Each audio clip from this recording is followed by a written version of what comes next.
আমাদের ক্লাসের প্রতিদিনের কর্মসূচি হলো ঠাকুরমা স্বামীজি এবং তাদের প্রাসঙ্গিক কোনো না কোনো একটি বই পাঠ করা। আচ্ছা, সেটা কে পাঠ করবে? না, মহারাজ আমাদের মধ্যে থেকেই কোনো একজনকে নির্বাচন করেন এবং সে স্টেজে এসে সেই অংশটুকু পাঠ করে আমাদের শোনায়। আচ্ছা, যখন সে পাঠ করছে আমরা কি শুধুই হাঁ করে বসে আছি? না, সেটা ঠিক নয়। একজন যখন এখানে স্টেজে উঠে পাঠ করছে, আমাদের তখন খুব একাগ্র হয়ে সেই কথাগুলো শুনতে হয়। কারণ সেই পাঠটা শেষ হলেই মহারাজ আমাদের মধ্যে থেকেই কোনো একজনকে নির্বাচন করবেন এবং বলবেন, তুমি স্টেজে উঠে কি বুঝলে সেটা সহজ ভাষায় আমাদের সকলকে বোঝাও। নিজে বোঝা সেই জিনিসটা একরকম, কিন্তু স্টেজে উঠে যখন আমরা যেটা বুঝেছি সেটা অপরজনকে বোঝাতে যাই, তখনই আমাদের মধ্যে সমস্যা আসে। আচ্ছা, এই যে স্টেজে উঠে মানুষের সামনে কথা বলা, এই জিনিসটা নিয়ে আমরা সকলেই একটু হলেও ভীত থাকি। আমাদের মধ্যে একটা জড়তা ভাব কাজ করে যে এতজন মানুষ আমার সামনে আছেন, আমি তাদের সামনে কি করে কথা বলবো। সেই সমস্যাগুলো যাতে না থাকে, তাই জন্যই দীর্ঘদিন ধরে এই ঘটনাগুলো আমাদের অভ্যাস করা হচ্ছে, যাতে আমরা সেই জড়তাগুলোকে কাটিয়ে উঠতে পারি। আচ্ছা, এখানে কি আমাদের কোনো আদৌ লাভ হচ্ছে? একটু ভেবে দেখুন। আমরা যখন ভালো করে পড়ছি, তখন আমাদের কথা বলার যেই অভ্যেস, আমাদের কথা বলার জড়তা, সেটা কাটছে। আচ্ছা, যখন আমরা শুনছি, তখন আমাদের ফোকাস বাড়ছে, যেটা আজকালকার শিশুদের, আজকালকার বাচ্চাদের সবথেকে বড় সমস্যা। তারা কোনো কিছুতে ফোকাস করতে পারে না। সেই জিনিসটা আমাদের এখানে ডেভেলপ হচ্ছে। আচ্ছা, সে যখন জিনিসটা বুঝে স্টেজে উঠে সেই জিনিসটাকে এক্সপ্লেন করছে, তখন তার মধ্যে থিঙ্কিং যে প্রসেসটা, সেটাও ডেভেলপ হচ্ছে। তাহলে সর্বোপরি আমাদের মধ্যে এখানে স্পিকিং, লিসনিং, হিয়ারিং এবং এক্সপ্লেনিং স্কিলগুলো ডেভেলপ হচ্ছে।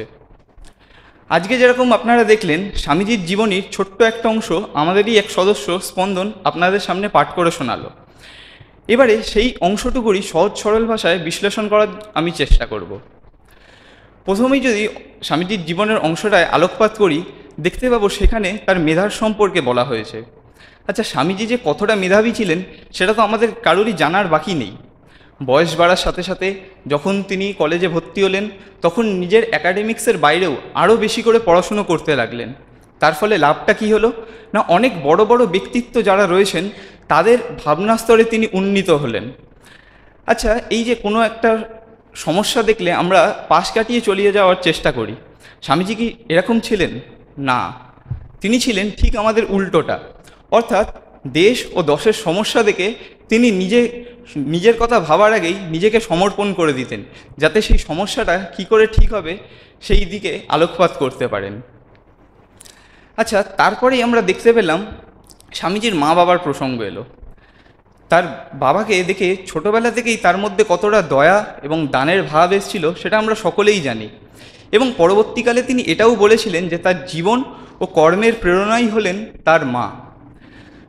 আচ্ছা, এই যে আমরা স্কুল, কলেজ, টিউশন পড়তে যাই, তারপরে বাকি সময়টা আমরা কাদের সাথে কাটাই? আমাদের মা বাবার সাথে।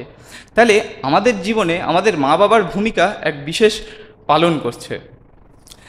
তো এই মা বাবার শিক্ষা আমাদের জীবনে ঠিক কতটা গুরুত্ব দেয় সেটার ব্যাপারেই একটু বলি। আচ্ছা, আপনারা যখন স্বামীজির জীবনীটা শুনলেন, তখন কি দেখলেন? নরেন্দ্রনাথের বাবা বা মা তাকে কি বকেছেন, মেরেছেন? না, তারা কি করেছেন? তার আত্মমর্যাদাটা গড়ে তুলেছেন। আচ্ছা, আমাদের মা বাবারা ভাবে যে সন্তানকে শুধু মারলে বকলেই সে ঠিক ঠিক হয়ে উঠবে, কিন্তু আদেও কি তাই? হয়তো সেটার প্রয়োজন আছে, কিন্তু তার সাথে সাথে তার মধ্যে আত্মমর্যাদাটা গড়ে তুলতে হবে। যদি তার মধ্যে আত্মমর্যাদা গড়ে ওঠে, তাহলে এক ভুল সে আর দ্বিতীয়বার করবে না এবং তাকে আর শাসন করারও প্রয়োজন হবে না। আচ্ছা, আরও একটা কথা স্বামীজির জীবনীতে যেটা পরবর্তী অংশতেই এলো, আমি পরপরই যদি বলে যাই, সেখানে দেখতে পেলাম তিনি জীবনের কোনো একটি সময় তার বাবাকে কটূক্তি কথা বলছিলেন। আচ্ছা, একবার একটু ভেবে দেখুন, আমাদের মা বাবা কি আমাদের জন্য কিছু কম করেন? হয়তো না। নিজের রক্ত ঘাম করা জল পরিশ্রম করে সেই টাকা উপার্জন করছেন এবং সেই টাকা আমাদের লালন পালনে ব্যয় করছেন। আচ্ছা, ভেবে দেখুন তো আমাদের ঠিক কিসের অভাব? আমরা ভালো স্কুল কলেজে পড়ছি, ভালো জামা কাপড় পরছি, চারবেলা ভালো মন্দ খেতে পারছি, এবং যখনই আমাদের কিছু প্রয়োজন হচ্ছে বা আমরা কোথাও ঘুরতে যাব বলি, সেখানেও আমরা সেগুলো করতে পারছি। তাহলে আদৌ কি অভাব বলে আমাদের কিছু রয়েছে? অভাব তো আমার মনে হয় না যে কিছু রয়েছে বলে। তবু এই যে এখন আমরা সব ছেলেরাই যেই বয়সটা দিয়ে পার হচ্ছি, অথবা হয়তো পার হয়েছি, সেটা হলো টিন এজ। এই সময় কি হয় না, আমাদের ফিজিক্যালি এবং মেন্টালি অনেক রকম পরিবর্তন আসে। তখন আমরা ভাবি যে আমরাই হয়তো সঠিক এবং আমাদের মা বাবা আমাদের বিরুদ্ধে, ওনারা হয়তো ভুল। তাই জন্য হয়তো আমরা তাদের প্রতি কটূক্তি ব্যবহার করে ফেলি। কিন্তু এটা কি আদৌ আমাদের করা উচিত? যদি উত্তরটা হ্যাঁ হয়ে থাকে তাহলে তা খুবই দুর্ভাগ্যজনক, এবং উত্তরটা যদি না হয়ে থাকে তাহলে আমাদের কি করা উচিত সেই দিকে একটু চিন্তা করতে হবে।